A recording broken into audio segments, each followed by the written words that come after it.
Good morning students. VPS science school Laxmangarh में के online classes में आपका स्वागत है। मैं सांवरमल न्योड़। आज हम कक्षा 10 के विज्ञान विषय के अध्याय रासायनिक अभिक्रिया एवं उत्प्रेरक पर अपनी चर्चाएं करेंगे। आज की हमारी विषय वस्तु रहेगी भौतिक एवं रासायनिक परिवर्तन। आप जानते हैं कि पदार्थों में दो प्रकार के परिवर्तन होते हैं। एक परिवर्तन होता है भौतिक परिवर्तन और दूसरा परिवर्तन होता है रासायनिक परिवर्तन। भौतिक परिवर्तन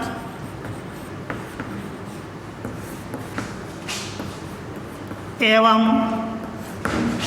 रासायनिक परिवर्तन।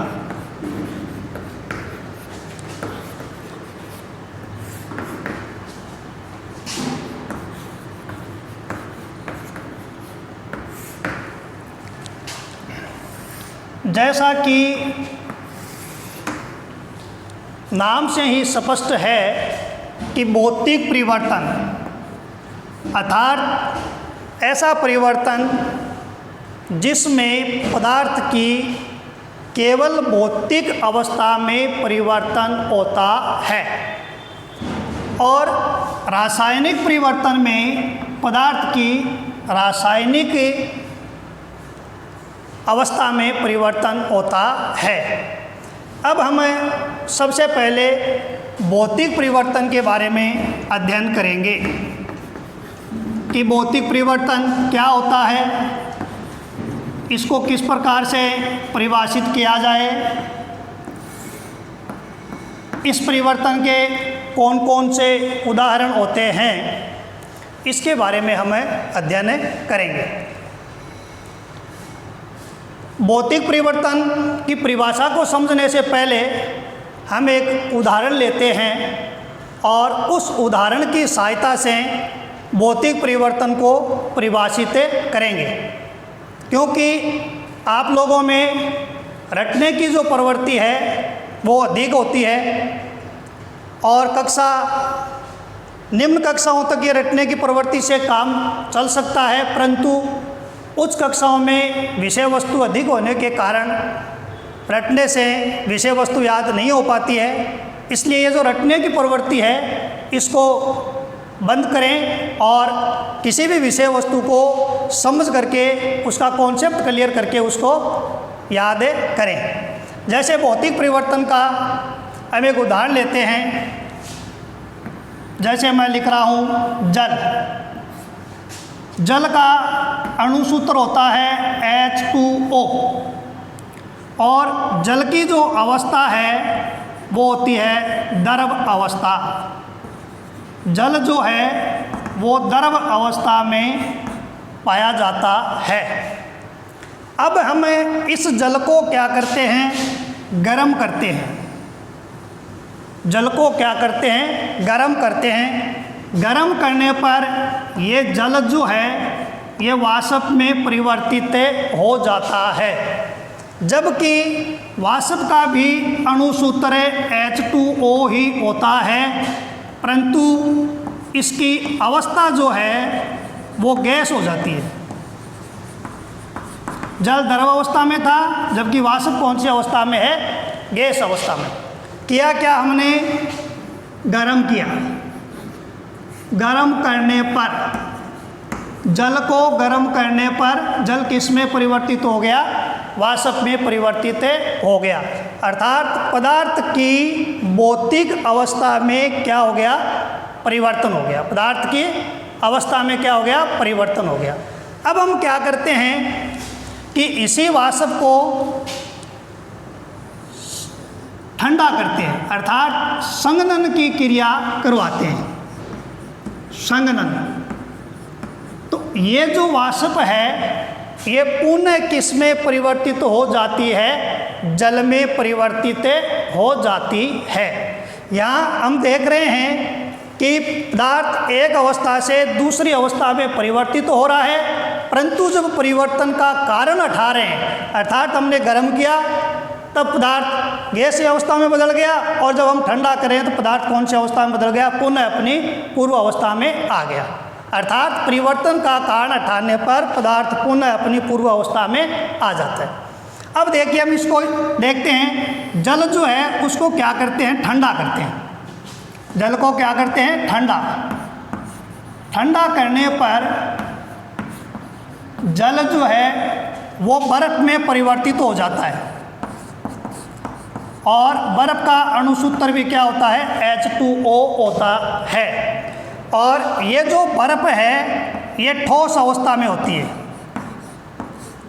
बर्फ जो है ये ठोस अवस्था में होती है, अर्थात जल द्रव अवस्था में था, उसको हमने ठंडा किया तो बर्फ बन गई, और बर्फ किस अवस्था में आ गई, ठोस अवस्था में।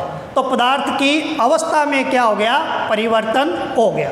हमने परिवर्तन का कारण किया ठंडा करना, अब हम परिवर्तन का कारण हटाते हैं, अर्थात बर्फ को क्या करते हैं, गर्म करते हैं। बर्फ को क्या करते हैं, गर्म करते हैं। तो गर्म करने पर बर्फ जो है ये पुनः किस में बदल जाती है, द्रव में बदल जाती है। अर्थात परिवर्तन का कारण हटाने पर पदार्थ पुनः अपनी पूर्व अवस्था में लौट करके आ जाता है। अब देखिए हम यहाँ क्या देख रहे हैं कि ये अपना जो पदार्थ है ये A है, A पदार्थ है, इसको हमने गर्म किया तो ये B पदार्थ में बदल गया। किस पदार्थ में बदल गया, B पदार्थ। इसकी केवल मात्र अवस्था में परिवर्तन हुआ है। ये द्रव अवस्था में था और ये गैसीय अवस्था में हो गया। अब हम इसको क्या करते हैं, वापिस ठंडा करते हैं संघनन की क्रिया के माध्यम से। तो ये पदार्थ जो B है ये पुनः पदार्थ A में परिवर्तित हो जाता है, अर्थात परिवर्तन का कारण हटाने पर पदार्थ पुनः अपनी पूर्व अवस्था में लौट आता है। इसी प्रकार इस पदार्थ A को हम क्या करते हैं, ठंडा करते हैं, तो ये पदार्थ B में परिवर्तित हो जाता है, और वापस इसको गर्म करते हैं तो ये पदार्थ पुनः A पदार्थ में परिवर्तित हो जाता है। अब हमें इस परिवर्तन की परिभाषा लिखेंगे। जो उदाहरण हमने लिया है उसी उदाहरण से हम एक इसकी परिभाषा बनाएंगे। देखिए उदाहरण से हमने क्या सीखा है और उसके आधार पर हम इसकी परिभाषा क्या बना सकते हैं। पदार्थों में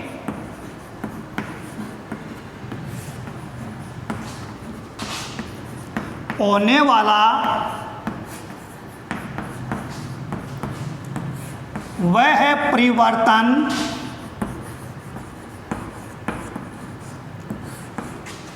जिसमें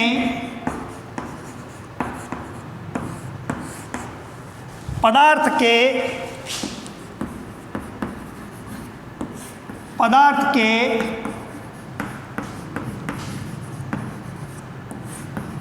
भौतिक गुणों व अवस्था में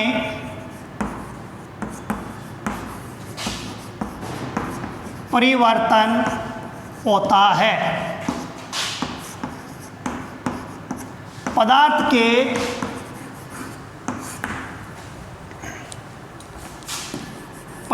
के रासायनिक गुणों में कोई परिवर्तन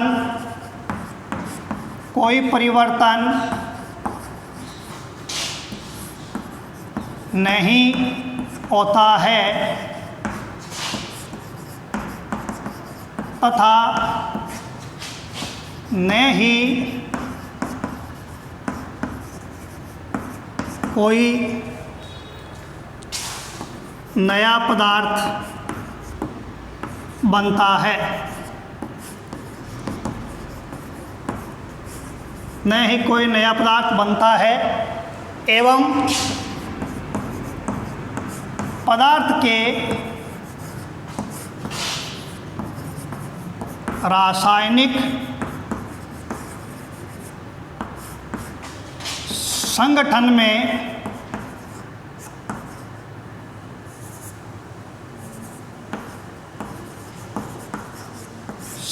में कोई परिवर्तन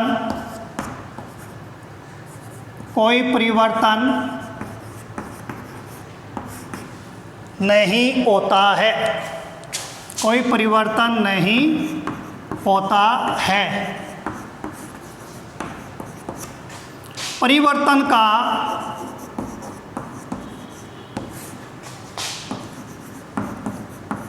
कारण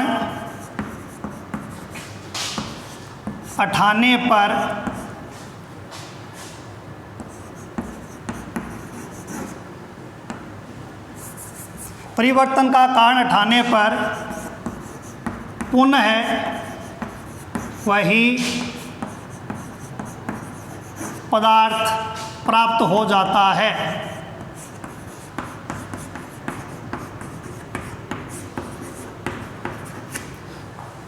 हमने क्या पढ़ा कि इस प्रकार के परिवर्तन में केवल मात्र पदार्थ के भौतिक गुणों व अवस्था में परिवर्तन होता है। रासायनिक गुण, रासायनिक संगठन में कोई परिवर्तन नहीं होता है और न ही कोई नया पदार्थ बनता है। मुख्य जो बात है वो ये है कि परिवर्तन का कारण हटाने पर पुनः वही पदार्थ प्राप्त हो जाता है। जैसे हमने जल को ठंडा किया, बर्फ बन गई, और बर्फ को गर्म किया तो क्या बन गई? जल बन गया। उदाहरण,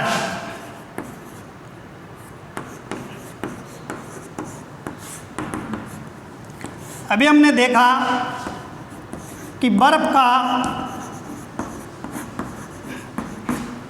पिघलकर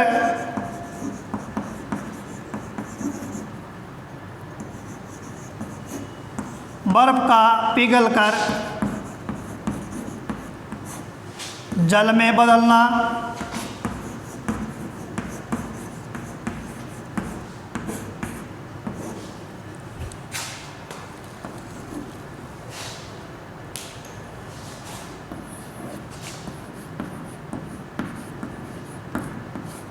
सोने का पिघलना,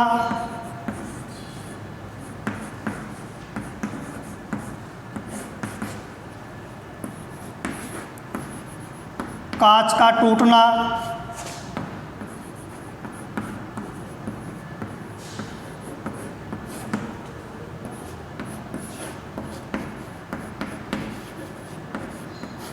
लोहे का चुंबक बनना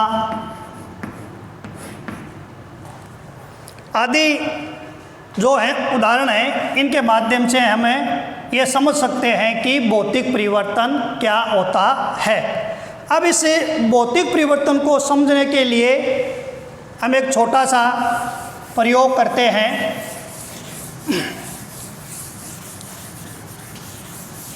तीन गिलास लेते हैं,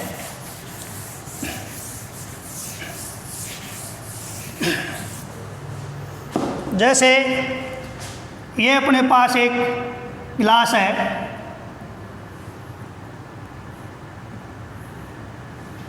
इस गिलास में जल है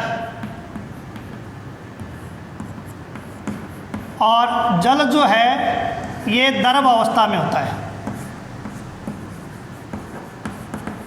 अब हम क्या करते हैं, इस जल को गर्म करते हैं। इस जल को क्या करते हैं? गर्म करते हैं। तो गर्म करने पर ये जो जल है ये वाष्प के रूप में बदल जाता है। ये जो जल है ये किसके रूप में बदल जाता है? वाष्प के रूप में बदल जाता है और ये होती है अपनी गैस अवस्था।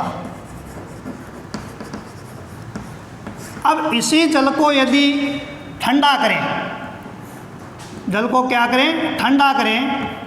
तो ठंडा करने पर ये जल जो है ये बर्फ में बदल जाता है। ये जल किस में बदल जाता है? बर्फ में बदल जाता है। और बर्फ जो है वो ठोस अवस्था है। बर्फ जो है वो क्या है? ठोस अवस्था है।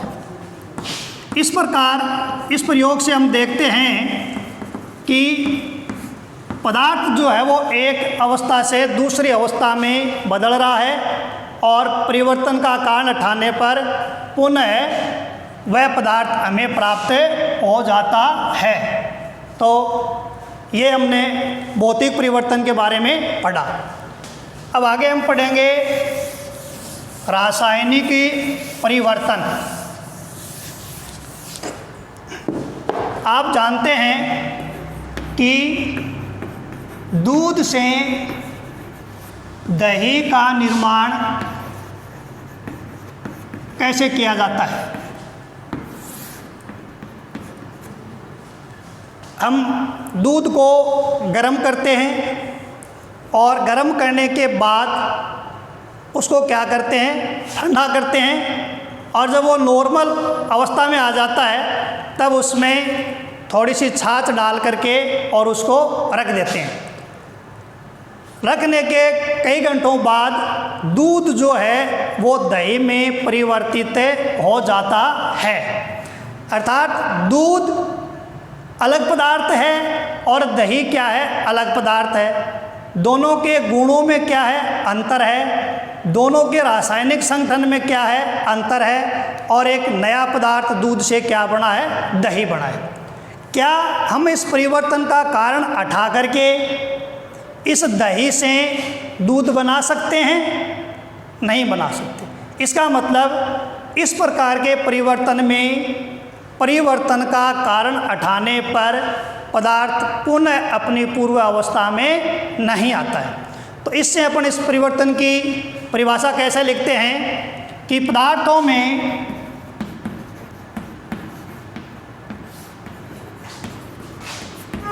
होने वाला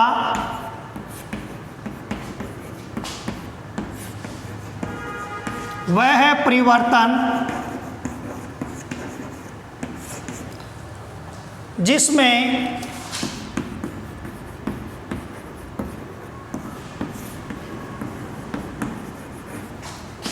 पदार्थ के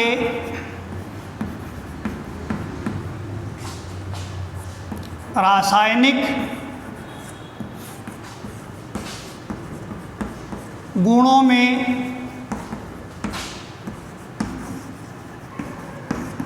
परिवर्तन हो जाता है तथा एक नए पदार्थ का निर्माण होता है। पदार्थ के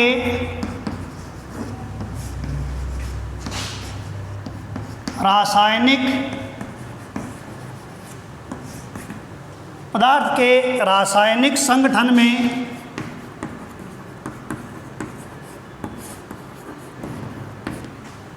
परिवर्तन हो जाता है। परिवर्तन का कारण उठाने पर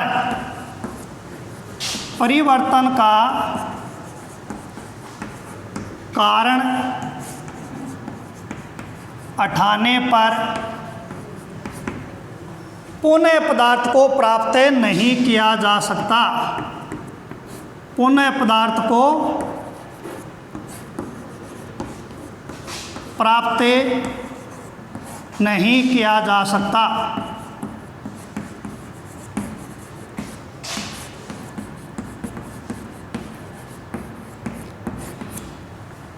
अर्थात पदार्थों में होने वाला वह परिवर्तन जिसके कारण पदार्थ के रासायनिक संगठन में परिवर्तन हो जाता है, रासायनिक गुणों में परिवर्तन हो जाता है, एक नया पदार्थ बन जाता है और इस परिवर्तन का कारण उठाने पर पदार्थ पुनः अपनी पूर्व अवस्था में नहीं आता है, अर्थात पुनः उसी पदार्थ को प्राप्त नहीं किया जा सकता।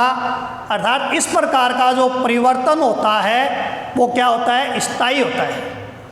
इस प्रकार का जो परिवर्तन होता है वो क्या होता है, स्थायी होता है। जैसे उदाहरण के रूप में इसको हम समझें, पहला उदाहरण हम ले लेते हैं, दूध का दही में बदलना। दूध का दही में बदलना,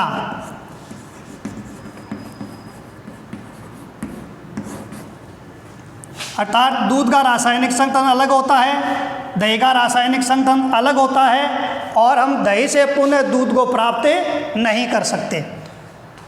दूसरा है पाचन, भोजन का पाचन।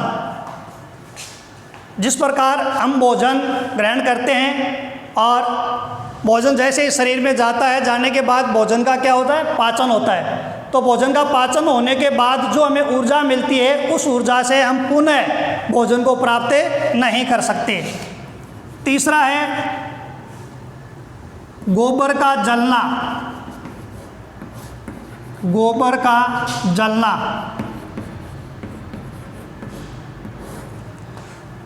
अर्थात गोबर जो है उसकी भौतिक अवस्था अलग होती है और जब गोबर जल करके उसकी राख बन जाती है, उसकी भौतिक अवस्था अलग होती है और उस राख से हम पुनः गोबर को प्राप्त नहीं कर सकते, अर्थात पुनः वो पदार्थ प्राप्त नहीं हो सकता। जलना शब्द जहाँ कहीं भी आता है विशेष रूप से ध्यान रखना उसमें रासायनिक परिवर्तन ही होगा, क्योंकि कई बार इसमें उदाहरण दे देते हैं और उदाहरण देने के बाद पूछते हैं कि इसमें से बताइए कौन सा भौतिक परिवर्तन है और कौन सा रासायनिक परिवर्तन है। तो जो इस प्रकार का उदाहरण आपको दिखाई दे जिसमें पदार्थ को पुनः प्राप्त नहीं किया जा सकता है, वो परिवर्तन होगा रासायनिक परिवर्तन। और पदार्थ को यदि पुनः प्राप्त किया जा सकता है तो वो कौन सा होगा, भौतिक परिवर्तन होगा।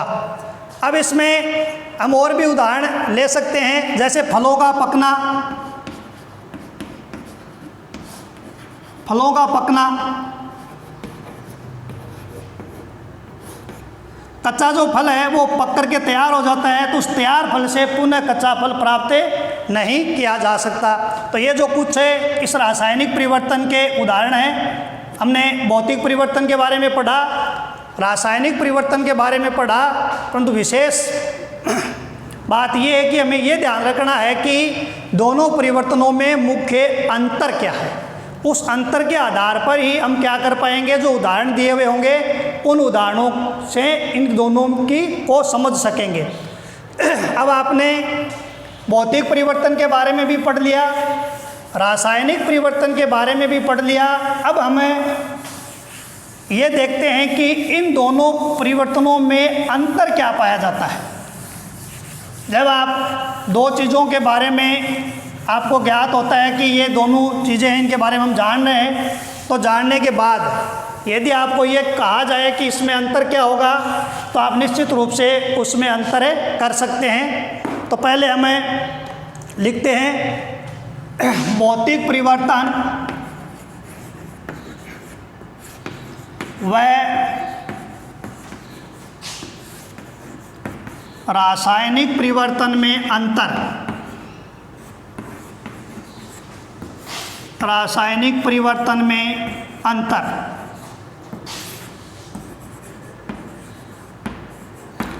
अंतर जब भी आपसे पूछा जाए तो आप एक तालिका के रूप में दीजिए। जब भी अंतर आपसे पूछा जाए तो अंतर आपको एक तालिका के रूप में देना है। तो हम यहाँ तालिका का निर्माण करते हैं। एक तरफ लिखते हैं भौतिक परिवर्तन और दूसरी तरफ हम लिखेंगे रासायनिक परिवर्तन।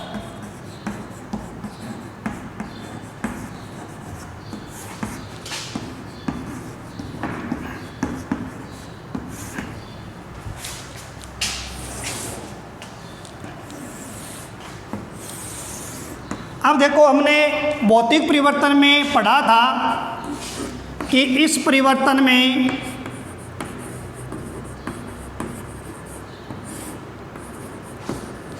पदार्थ के भौतिक गुणों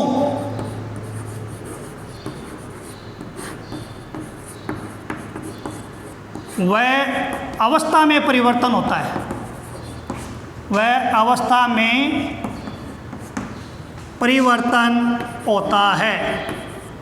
ये हमने पढ़ा था कि भौतिक परिवर्तन में पदार्थ के भौतिक गुणों में एवं उसकी अवस्था में क्या होता है, परिवर्तन होता है। और रासायनिक परिवर्तन में हमने पढ़ा था कि इस परिवर्तन में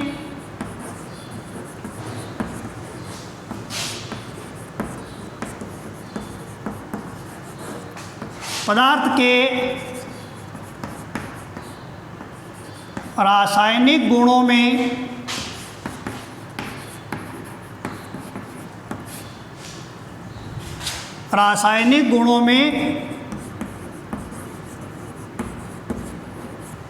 परिवर्तन होता है।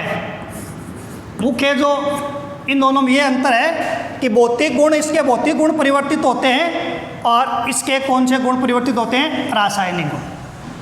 दूसरा जो अंतर हमने पढ़ा था कि इस परिवर्तन में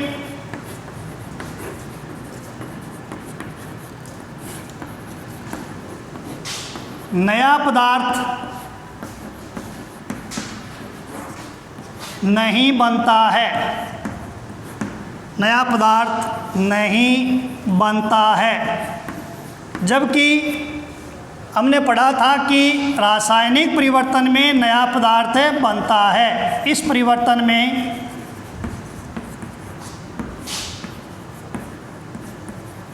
नया पदार्थ बनता है। अगला अंतर हमने पढ़ा था कि भौतिक परिवर्तन में पदार्थ के रासायनिक संगठन में परिवर्तन नहीं होता है। इस परिवर्तन में पदार्थ के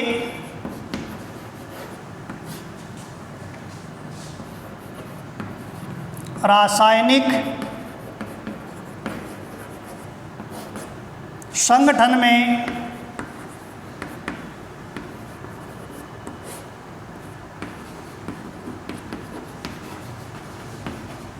परिवर्तन नहीं होता है।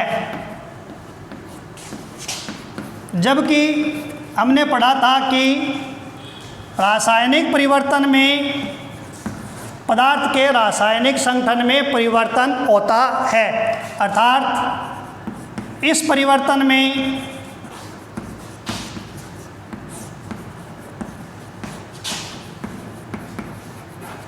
पदार्थ के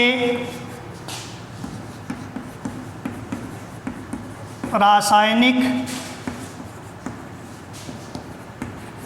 संगठन में परिवर्तन होता है। और अपना चौथा जो अंतर है वह यह है कि हमने देखा था कि परिवर्तन का कारण हटाने पर जो भौतिक परिवर्तन था उसमें पदार्थ पुनः अपनी पूर्व अवस्था में आ जाता है, अर्थात यह है परिवर्तन अस्थायी होता है। जबकि हमने पढ़ा था कि रासायनिक परिवर्तन में पदार्थ का जो है वो पुनः प्राप्त नहीं होता है, अर्थात यह है परिवर्तन स्थायी होता है। तो विद्यार्थियों, आज हमने भौतिक परिवर्तन एवं रासायनिक परिवर्तन के बारे में पढ़ा। इन दोनों परिवर्तनों में क्या अंतर होता है, इस अंतर के बारे में भी हमने जानकारी प्राप्त की। अब परीक्षा में प्रश्न किस प्रकार से इसमें से पूछे जा सकते हैं वो मैं आपको बता देता हूँ। और एक गृह कार्य के रूप में आपको प्रश्न में दे देता हूँ ताकि उसको आप अच्छी तरीके से याद भी कर सकें। तो जिस विषय वस्तु का हमने अध्ययन किया है उस विषय वस्तु से किस प्रकार के प्रश्न बनते हैं वो हमें उन प्रश्नों पर क्या करते हैं, चर्चा करते हैं। तो पहला प्रश्न है, हम देखते हैं से क्या बन सकता है। पहला प्रश्न इसमें बनेगा कि भौतिक परिवर्तन को उदाहरण सहित समझाइए। भौतिक परिवर्तन को उदाहरण सहित समझाइए।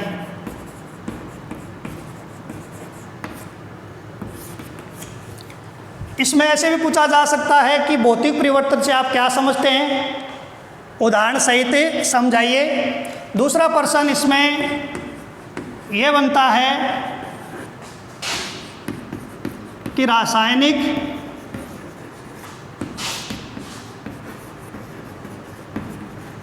परिवर्तन से आप क्या समझते हैं।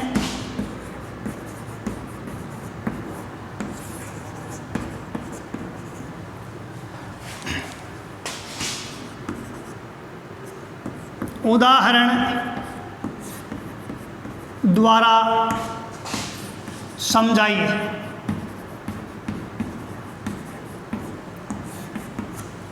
तीसरा जो प्रश्न इसमें है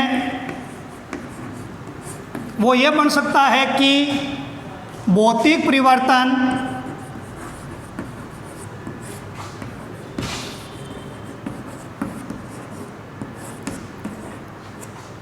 व रासायनिक परिवर्तन में अंतर लिखिए। तो अंतर लिखने के लिए मैंने आपको बताया था कि जब भी आपसे अंतर पूछा जाए तो अंतर आपको तालिका के रूप में देना है।